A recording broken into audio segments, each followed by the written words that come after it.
Alright guys, welcome back to the channel. My name is Randall. This is the McClures. We react, review, make fun of, and laugh at stuff over here. We're sponsored by McClures.store. You can get quality American products, help support the country and the channel.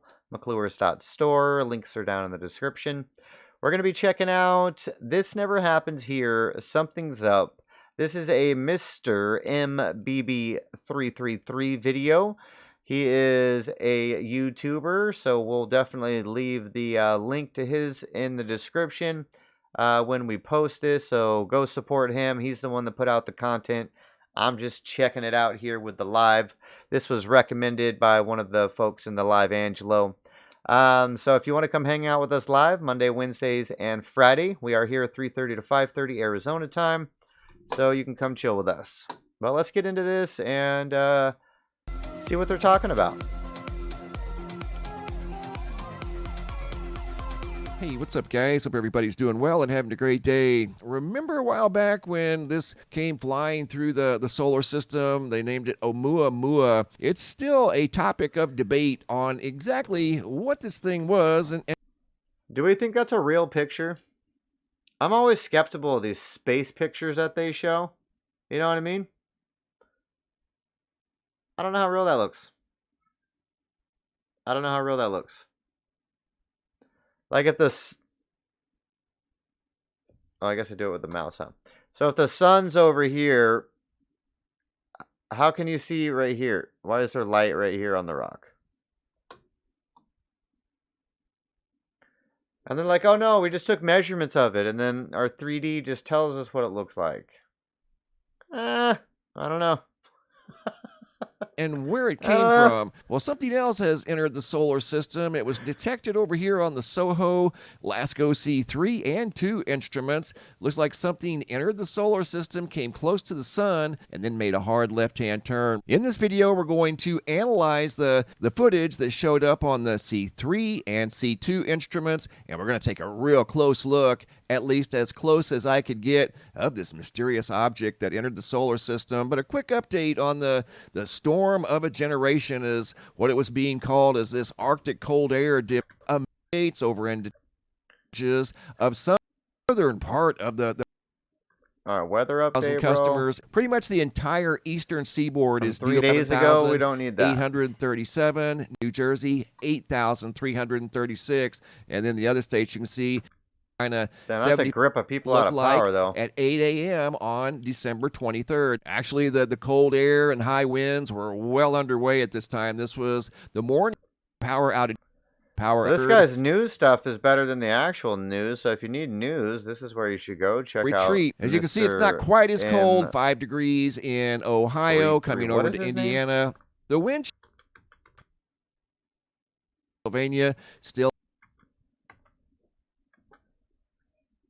us here in the northern hemisphere is starting to retreat, and all of this Arctic air started its invasion as we were at the winter solstice here in the northern hemisphere, December 21st of 2022. Remember back when I started measuring the shadow on the equinox, September 21st of 2022? I wanted to share with you guys the results of my little experiment. You can see where I started measuring the shadow in September, and here's where it ended up on December 21st, and I measured the length of the shadow, and it grew 23 inches. It grew just over 23 inches. In fact, around 23 and a half inches. What does that mean, you can see around 8.5 is where I started, and the shadow ended up being around the 32-inch mark. It's going to fluctuate a little bit, but in the neighborhood of 23, 24 inches, the shadow grew between September 21st and December 21st. So for all intents and purposes, pretty much right where it should be, according to the shadow, and the shadow never lies.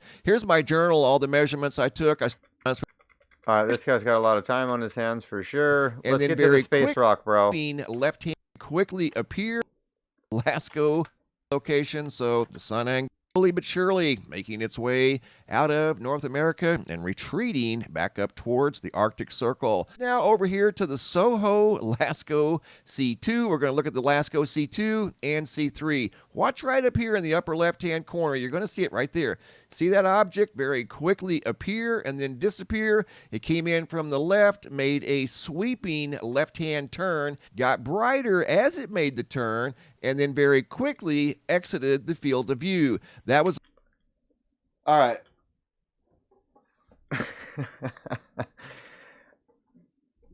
All right. So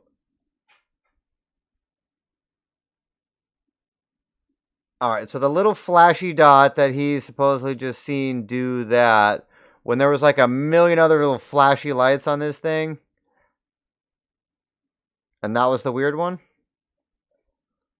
Okay, that was the weird one.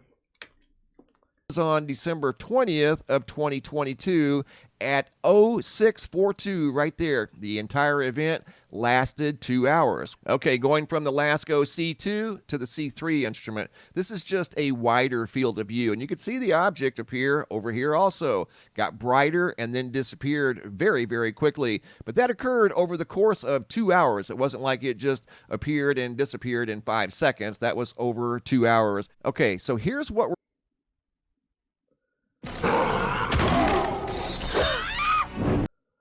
So somebody was swooping by the sun to fuel up their solar panels real quick. Little recharge. one more look at it right there. See it come in and then just make a quick left-hand turn. We're going to go in and take a closer look. So here we go. Mysterious object enters the solar system. Kind of reminded me of Oumuamua that went through the solar system. This object here appears to come into the solar system, gets near the sun, and then takes off. I don't know if it was influenced by the solar wind. Not quite sure, and I'm not claiming to know what this is. I just found this quite fascinating. Okay, here we go. I've been using this instrument for over But why is this one unique compared to all the other ones that are flashing and shit? 15 years, and this is a first. I've never seen anything like this in over 15 years, and I'm not claiming to know what this is. I found it very fascinating, and we're just simply going to take a closer look at it. Right there it is in slow motion. Notice how it gets brighter. That tells us that the angle with regard to the sun, at least temporarily, was lined up with the sun because it started reflecting more light. Right there, it reflected more light, and then as it departs, it gets dimmer. And here it is on the LASCO C2. This is original speed. Then I'm going to slow it down. And over here on the C2, right there, got real bright. And then it got a little bit dimmer. That tells us it was either behind the sun in order for it to get bright. If you've ever followed planets, here I put them side by side, here side by side in slow motion. Watch over here on the left and right. There they go. That's the C2, that's the C3. This is the wider field of view. This is the closer field of view. It appeared in both of these fields of view. So they swoop in to charge the old solar panel? That tells us one of two things. The object is either behind the sun or it turned, obviously, which it did turn, and it was able to reflect more sunlight. These are enhanced versions from the LASCO C3 instrument. That doesn't necessarily mean this is exactly what it looked like, but it could be close. I don't know, but right here at this point was peak light when it was illuminated the most, and this is what showed up. And this could be just basic oversaturation. It's difficult to tell because we don't know how far away it was. I mean, it could have been closer to the spacecraft than it was the sun, and then again it could have been closer to the sun than it was the spacecraft. Impossible to tell, but we can tell it does get brighter and dimmer, and that means it was at least at one point right there reflecting more sunlight than it was in other points of its journey. Right through here it started, well, that just means it's rotating, right? Telling us that its orientation with regard to the sun and the SOHO spacecraft, the light was not being reflected, at least visibly, from the space. That's definitely very interesting. That's very intriguing. But I mean, if you pan out and look at this, visible from somewhere. Like, did you see this one over here that just did the same thing in this area? Else, but not from back here. And the SOHO, you know what I mean? So it's not like it's the only one going on the screen. I'm not sure why that one stood out as different.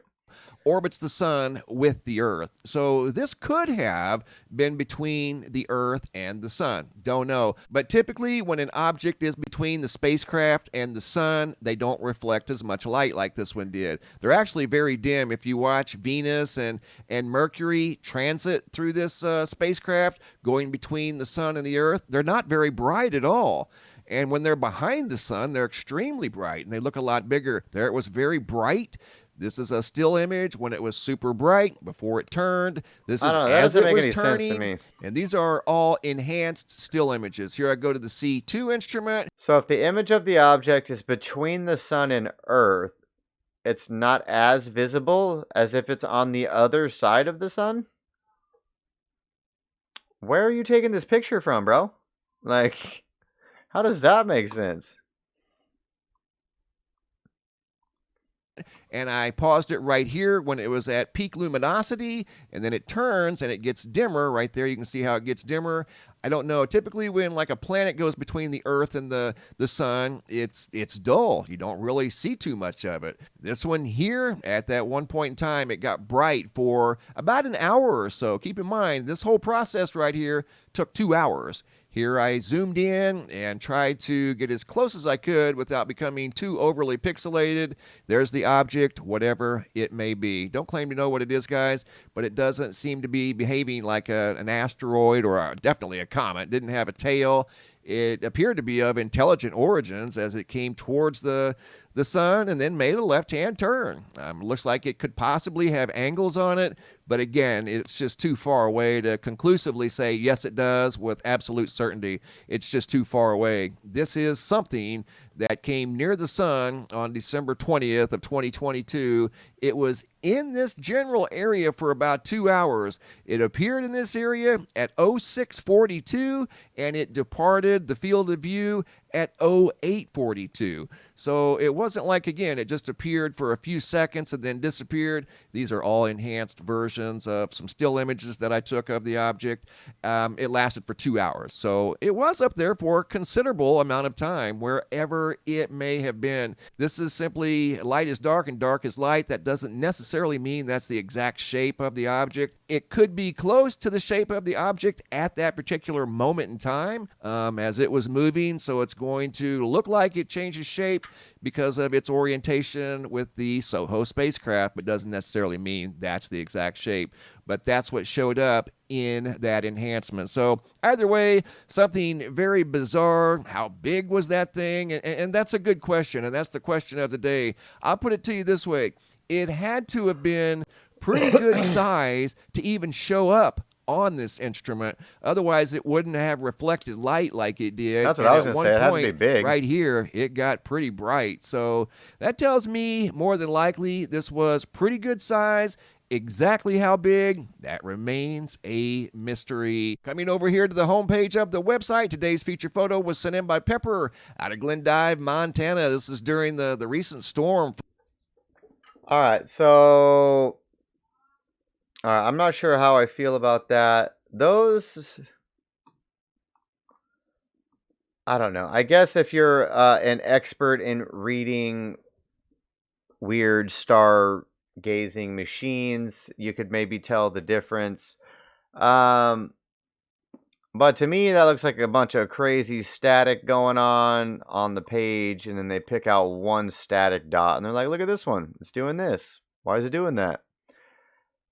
And here's an image of it, but it's probably not the image of it. It may look like this, but we're not really sure based on the distance. I'm like, so what are you taking a picture of? Shit you don't know about? You're not sure about? Even after you get the picture, you have less information than before? I don't know. The space stuff is weird. I'm one of those weirdos who doesn't think that we went to the moon. Yeah, that I'm not buying it. I'm not buying it, bro. In a fucking aluminum foil lander. Okay. Okay. Sure. Elon Musk is able to launch rockets and re-land the same damn rocket, and even he says we're not sure how to get through the radiation belt without dying. But apparently we're just doing it all the time. Back in the 60s, like it was cool.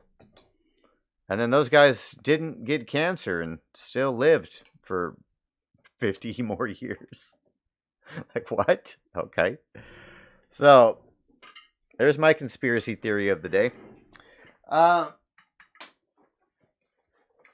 yeah, maybe we'll get into that on another video. Did we really land on the moon? We'll look at some pros and cons. Now I believe in space. Like, I think the space station is real. Kind of. Kind of. No, I think the space station is real. But that's not like very far. You know, the Red Bull dude in a balloon went like almost as high as, looks like this, not as high as the space station, but you know what I mean? Like the space station's not it's not out through space or this radiation belt that circles the planet.